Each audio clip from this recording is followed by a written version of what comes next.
Hi viewers, welcome to our channel. ప్రస్తుతం మనతో పాటు సీనియర్ జర్నలిస్ట్ దాము బాలాస్ అన్న వారితో మాట్లాడదాం. నమస్కారం సార్. నమస్తే. సార్, షర్మిల గారు జగన్ గారి పైన తీవ్రంగా విరుచుకుపడడం గత కొంతకాలంగా మనం చూస్తున్నాం సార్. నిన్న కూడా తీవ్రంగా విమర్శించేశారు. బాబాయ్ చనిపోతే నువ్వు ధర్నా చేయట్లేదు కానీ వేరేవాడు చనిపోతే ఢిల్లీ వెళ్ళి ధర్నా చేస్తావా అంటూ కూడా కామెంట్ చేశారు. ఎందుకు షర్మిల గారు ఇప్పటికి కూడా జగన్మోహన్ రెడ్డి గారిని టార్గెట్ చేస్తున్నారు? అసలు ఎందుకంటారు? ఎందుకంటే ఆబ్వియస్సే ఆమె టార్గెట్ రాష్ట్రంలో ఎన్డీఏ ప్రభుత్వానికి వ్యతిరేకంగా పోరాడడం అనే ఒక కాంగ్రెస్ టార్గెట్ ఏదైతే ఉందో అది ఆమె టార్గెట్ కాదు. ఆమె టార్గెట్ క్లియర్గా జగన్ని రాజకీయాల నుంచి తొక్కేయడమే ఆమె టార్గెట్. ఎందుకంటే ఆమె వ్యక్తిగతంగా జగన్కి వ్యతిరేకంగా రంగంలో దిగింది. దానికి కాంగ్రెస్ను ఆమె ఒక వేదికగా ఉపయోగించుకుంటుందే తప్ప క్లియర్గా ఆమెను ఎవరు పరిశీలించినా ఇది చిన్నపిల్లవాడికైనా అర్థమయ్యే విషయమే. ఎందుకంటే కాంగ్రెస్కు దేశంలో ఎవరు ప్రధాన శత్రువు? ఎన్డీఏ ప్రధాన శత్రువు, బీజేపీ కానీ ఎన్డీఏ కానీ. సో అది ఏ రాష్ట్రంలో అయినా అదే వాస్తవం అవుతుంది కదా. ఒక రాష్ట్రంలో ఏమన్నా తేడా ఉంటుందా? సో ఉండదు కదా. సో అక్కడ కూడా అదే చేయాలి. నిజానికి జగన్ చిత్తుగా ఓడిపోయాడు. జగన్ని ఇప్పుడు ఒకవేళ కాంగ్రెస్ పార్టీ ఉంది కాబట్టి కేసీఆర్ మీద తీవ్రంగా రేవంత్ రెడ్డి పోరాటం చేస్తున్నారు. ఇది అర్థం చేసుకోవచ్చు. ఎందుకంటే కేసీఆర్ని తొక్కేస్తే మనం ఆ ప్లేస్లోకి రావాలని బీజేపీ కానీ కాంగ్రెస్ కానీ ఇక్కడ పోటీ పడుతున్నాయి. కాబట్టి ఇక్కడ కేసీఆర్ ప్రతిపక్షంలో ఉండే బీఆర్ఎస్ను టార్గెట్ చేయడం అనేది రీజనబుల్గా ఉంది. అక్కడ అసలు జగన్ దారుణంగా ఓడిపోయి 11 మంది ఎమ్మెల్యేలతో మిగిలిపోయిన జగన్ మీద ఆమె టార్గెట్ చేయడం వల్ల కాంగ్రెస్ పార్టీకి ఏంటి లాభం అంటే ఒకటి లాభం కనబడుతుంది. అదేంటంటే వైసీపీలో ఉండే వాళ్ళు ఎవరైనా వస్తారేమో కాంగ్రెస్లోకి అని. కానీ దానివల్ల జగన్ని విమర్శించడం వల్ల ఈమె వైసీపీలో నుంచి వచ్చేస్తారా? వైసీపీలో నుంచి రావాలంటే వైసీపీ వాళ్ళకి అది బెటర్ ఆల్టర్నేటివ్ అనిపించాలంటే ఈమె రాష్ట్రంలో ఉండే ప్రభుత్వానికి వ్యతిరేకంగా పోరాటాలు చేయాలి. అప్పుడు కాంగ్రెస్ పార్టీ కొంచెం బెటర్గా ఉంటుంది, దీంట్లోకి వెళ్దామని అనిపించాలి. కానీ జగన్ని ఈమె టార్గెట్ చేయడం వల్ల ఈమెకి వచ్చే లాభం, ఈమెకంటే కాంగ్రెస్ పార్టీకి వచ్చే లాభం ఏంటనేది ఎవరికి అర్థం కావట్లేదు అక్కడ. కానీ ఈమె టార్గెట్ అంతా కూడా జగన్నే చేస్తుంది. నిన్న కూడా జగన్ విషయంలో ఢిల్లీకి వెళ్ళి ధర్నా చేయడం మీద తీవ్రంగా విరుచుకుపడింది. సొంత చెల్లెలకు అన్యాయం చేశాడని చెప్పింది. మళ్ళీ బాబాయ్ హత్యని బయటికి తీసింది. బాబాయ్ హత్య జరిగితే ఢిల్లీలో ఎందుకు ధర్నా చేయలేదు, ఇక్కడ ఎందుకు చేస్తున్నాడు? బాబాయ్ హంతకులతో తిరుగుతున్నాడు జగను. ఆ తర్వాత వినుకొండలో జరిగింది. నిజానికి తెలుగుదేశం వాళ్ళే గట్టిగా అది వ్యక్తిగత కక్ష అన్నట్ల మొదట్లో అన్నారు, మళ్ళీ సైలెంట్ అయిపోయారు. ఈమె చాలా స్ట్రాంగ్గా సర్టిఫికేట్ ఇస్తుంది. వ్యక్తిగత హత్య అది రాజకీయ హత్య కాదు అని ఈమె మాట్లాడుతుంది. అంటే ఈమె చంద్రబాబు తరపున ఒకరితో పుచ్చుకొని మాట్లాడినట్టే నిన్న కనబడుతుంది.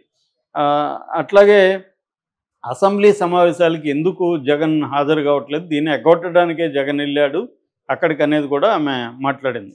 ఇవన్నీ అయినాక కొంత చంద్రబాబును కూడా విమర్శించకపోతే బాగుండదు అన్నట్టుగా చంద్రబాబును విమర్శ ఏంటంటే ఇక్కడ 2 లక్షల వరకు రుణమాఫీ చేస్తారు రైతులకి, చంద్రబాబు కూడా చేయాలి అని ఒక డిమాండు.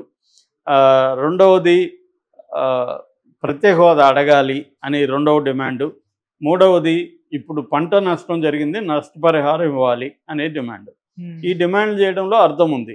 కాకపోతే నా ప్రశ్న ఏంటంటే చంద్రబాబు ఇవ్వని హామీ రుణమాఫీ ఆయన ఇవ్వని హామీ ఇవ్వమని అడుగుతుంది కానీ ఇచ్చిన హామీలు నెరవేర్చట్లేదని అడగట్లేదు. నిన్న కూడా ఎక్కడ కూడా తల్లికి వందనం డబ్బులు ఎందుకు వేయట్లేదు, ఆల్రెడీ స్కూళ్ళు తెరిచి 2 నెలలు అవుతుంది,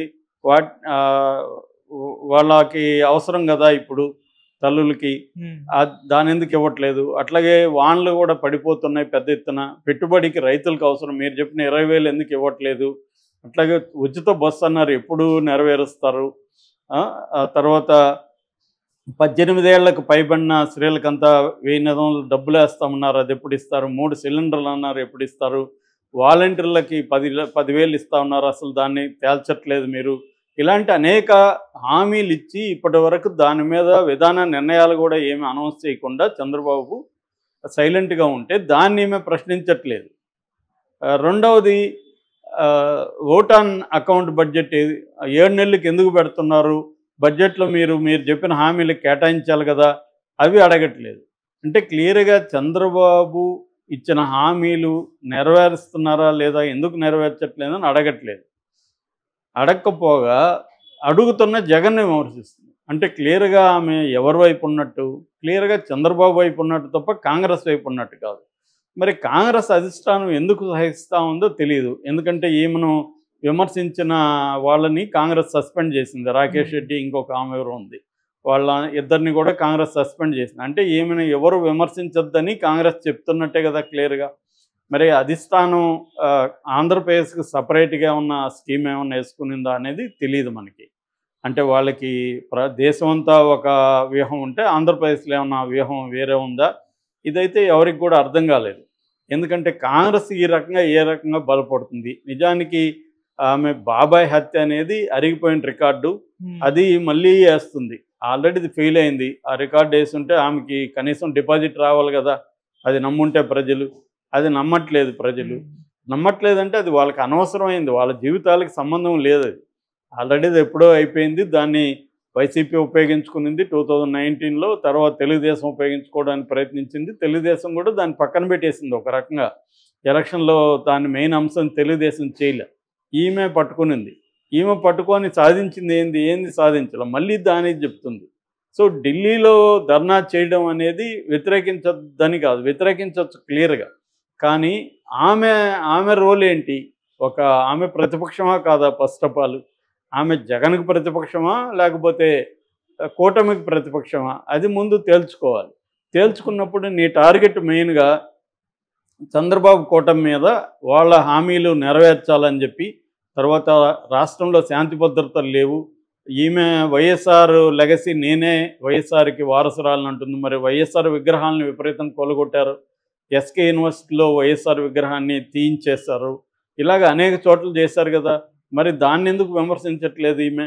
సో క్లియర్గా ఆమె వ్యక్తిగత అజెండాతో ఒక షర్మిలాగానే ఉంది తప్ప కాంగ్రెస్ పార్టీ పిసిసి అధ్యక్షురాలు షర్మిలాగా ఆమె బిహేవ్ చేయట్లేదు. సో ఆమెకు జగన్కి మధ్య గొడవలు ఉన్నాయి. ఆస్తి గొడవలు కావచ్చు, రాజకీయ అధికారంలో పంపకం కావచ్చు, వీటి మధ్య గొడవలు ఉన్నాయి. ఈమెను ఎంటర్టైన్ చేయలేదు జగన్. దాంతో ఆమె కక్ష కట్టింది.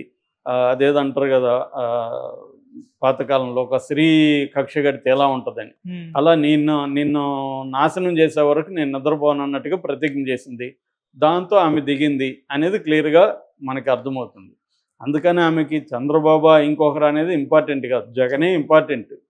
జగన్నే ఆమె చేస్తుంది. ఇది కాంగ్రెస్ అధిష్టానం మేలుకొని ఆమె మీద చర్య తీసుకోవడమో లేదా గట్టిగా చెప్పడమో చేస్తే మాత్రమే ఇది ఆగుతుంది తప్ప ఆమె టార్గెట్ అయితే జగనే క్లియర్గా. ఎందుకంటే ఆమె ప్రాక్టీస్ని గమనిస్తూ ఉంటే ముందు నుంచి కూడా వాళ్ళే చెప్తున్నట్టుగా వైసీపీ వాళ్ళు చంద్రబాబుని పూలతో కొడుతుంది, జగన్ని రాళ్లతో కొడుతుందని. రాళ్లతో కాదు, నిన్నైతే ముళ్ళ బాణాలే వేసింది జగన్ మీద, చంద్రబాబు మీద వాళ్ళు చెప్పినట్టు పూలే వేసింది. సో దానివల్ల ఇప్పుడు కాంగ్రెస్లో కూడా ఈమెకు వ్యతిరేకత పెరుగుతుంది ఖచ్చితంగా. కాంగ్రెస్ పార్టీ ఆల్రెడీ కోమాలో ఉంది, ఈ మీద చిటికిన వేలు కదుపుతుంది, కొంత ప్రాణం తెస్తుంది అనుకున్నారు. అది ఇప్పటికైతే ఏం జరగలేదు. పోనీ ఆమె చాలా లేటుగా ఎంటర్ అయింది కాబట్టి ఇప్పటికిప్పుడే రాదనుకున్నా, ఇప్పుడు కూడా ఆమె పోరాటం చేయకుండా, ప్రజల తరపున నిలబడి పోరాటం చేయకుండా ప్రతిపక్షంగా ఉన్న జగన్ని, బలహీనంగా ఉన్న జగన్ని విమర్శించడం ద్వారా ఈమె క్లియర్గా వ్యక్తిగతంగా మాత్రమే ఆలోచిస్తుంది అనేది అందరూ. ఇప్పుడు మనం ఎవరిని కలిసినా షర్మిల అనగానే జగన్కి వ్యతిరేకంగా మాత్రమే ఆమె ఉంది అనే విషయం అర్థమైపోయింది. ఆమె దాచుకునే టైప్ కూడా కాదు, ఓపెన్గానే మాట్లాడుతూ ఉంది కాబట్టి అందరికీ అర్థమైపోయింది. దీనివల్ల కాంగ్రెస్కి అయితే ఏ రకమైన ఉపయోగం జరగదు. చంద్రబాబుకి కొంతవరకు మేలు జరుగుతుంది. ఎందుకంటే తను పోరాడకుండా కొంతవరకు చెల్లెలే పోరాడితే కొంత బెటర్ అనేది చంద్రబాబుకి ఇది కాబట్టి చంద్రబాబుకి మేలు జరుగుతుంది. అందుకనే వైసీపీ వాళ్ళు చంద్రబాబు దగ్గర ఏం ప్యాకేజ్ తీసుకునింది, అందుకే ఇలా చేస్తుందని. ప్యాకేజ్ తీసుకుందా లేదా మనకు అనవసరం, కానీ ఆమె పోరాటం మాత్రం ప్రజల తరపున పోరాటం అనేది కనిపించట్లేదు. కనీసం ఇక్కడ ఉన్నప్పుడు ఆమె ప్రజల తరపున అనేక ఇష్యూల్ని టేకప్ చేసింది. ఇక్కడ కూడా ఆమెను ఎవరు పట్టించుకోలేదు. ఇప్పుడు అక్కడ ఏంటంటే, అక్కడ ఇప్పటి వరకు ఆమెకి ఏమాత్రం అన్న మైలేజ్ ఎందుకు వచ్చిందంటే తెలుగుదేశం మీడియా వల్ల. తెలుగుదేశం మీడియా ఆమెను ఫోకస్ చేస్తుంది. తెలుగుదేశం మీడియా ఎప్పటి వరకు చేస్తుంది, జగన్ని ఈమె టార్గెట్ చేసేంత వరకు తెలుగుదేశం మీడియా ఫోకస్ చేస్తుంది. వన్స్ ఎన్డీఏ కూటమిని టార్గెట్ చేస్తే ఫోకస్ చేయదు. సో ఆమె ఇప్పటి వరకు అయితే తెలుగుదేశానికి అనుకూలంగా క్లియర్గా జగన్కి వ్యతిరేకంగా పనిచేస్తున్నట్టే మనకు అర్థమవుతుంది. Okay sir, thank you so much sir.